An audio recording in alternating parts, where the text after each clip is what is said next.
This is a folklore story about longing, memory, and hope. The woman who waited by the sea. They say love never dies. But in Japan's coastal town of Onamachi, there's a woman who proves that love doesn't forget either. Every year she walks the path to the old fire tower. The cold sea breeze on her face and a red scarf fluttering in the wind. Her eyes constantly scanning the horizon for a man whom the world believes is long gone. But here she waits, standing still in time, like clockwork, waiting for the love who never came home. Her name was Sada. She was 17 when she fell in love with a boy named Osuke. With his ink-stained fingers and wild dreams of escaping their sleepy seaside town. Together, they were the kind of couple that made strangers smile. Too loud, too passionate, and too young to know how fragile happiness really is. Reflecting back on their love during this time, they were young, full of energy, with the sounds of birds, laughter, and summer cicadas. He'd write her poems on rice paper and fold them into crayons. She'd leave tangerines at his window every morning because he said they tasted like her smile. They carved their initials into the fire tower's wooden railing at the very top of the tower because Osuke said it was where you made wishes that really mattered. He promised Sada he'd return before the end of summer. That summer came and went, and Osuke, he didn't return. They said he drowned, that his fishing boat capsized in a storm, that no body was recovered. The only thing was his scarf, that somehow washed ashore like a broken vow. Most people grieved, then moved on. But Sada returned to the tower, year after year, with a scarlet scarf around her neck and a candle in her hand. She believed he would come back because he'd promised. And Osuke? Well, he'd never broken a promise to her.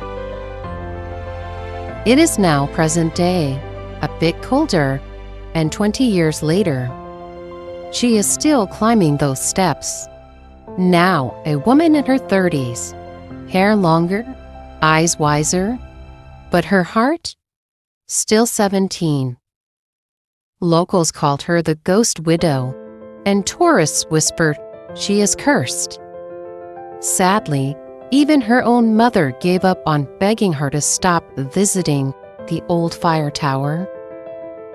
But today something changes. As Sada reaches the top, to her surprise, there's someone already there.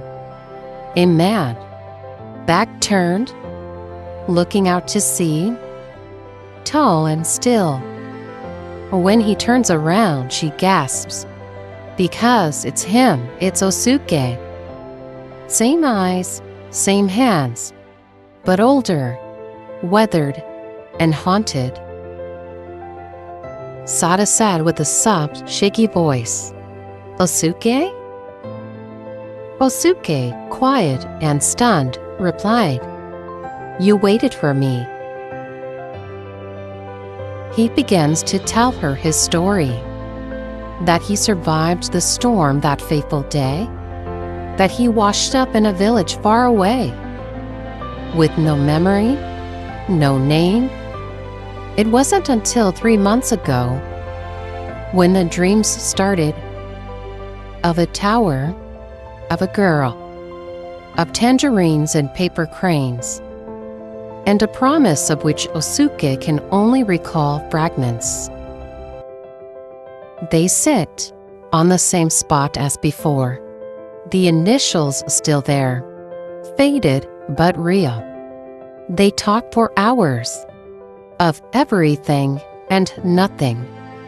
She tells him about the years that passed, the jobs she quit because they took her too far from the sea, and the people who tried to love her but could never reach her heart.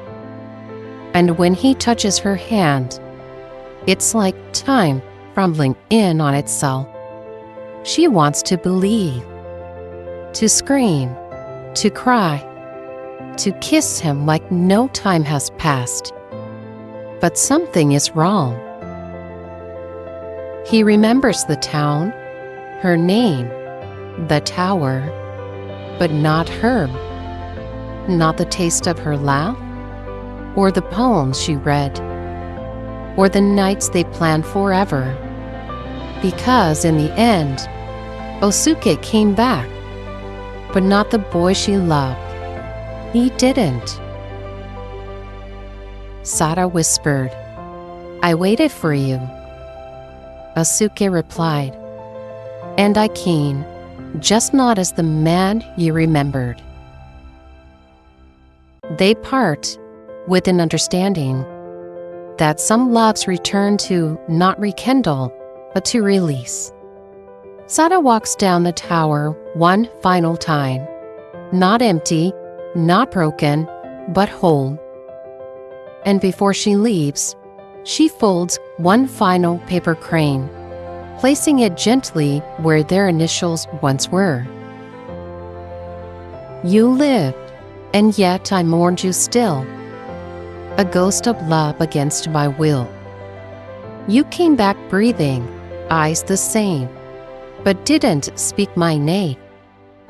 She closes her eyes and turns towards the sea. To live.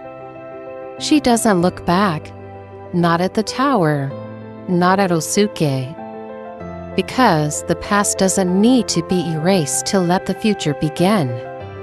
At the base of the tower, a child runs past holding a paper crane, and for the first time, Sada smiles at the symbolism instead of mourning it. She is at peace knowing that love sometimes returns, not to stay, but to remind us we're still capable of loving again. She opens her phone, books a train ticket, somewhere new, somewhere hers.